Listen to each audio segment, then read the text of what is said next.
அகர முதல எழுத்தெல்லாம் ஆதிபகவன் முதற்றே உலகு. ஒரு சின்ன கிராமம்.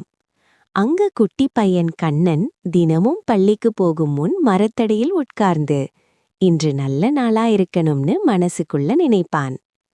அதே மரத்தில் ஒரு அணில் இருக்கும். அது தினமும் காலை முதல்ல மரத்துக்கு கும்பிடும் மாதிரி தலை குனிந்து அப்புறம்தான் ஓட ஆரம்பிக்கும்.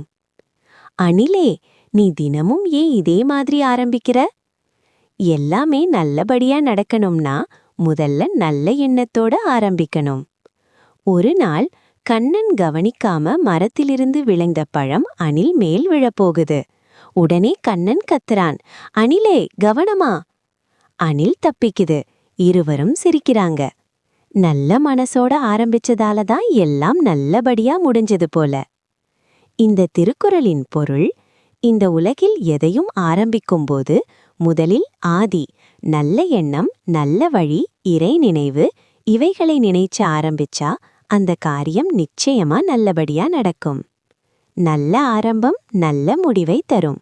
எல்லா விஷயத்தையும் நல்ல எண்ணத்தோட ஆரம்பிப்போம்.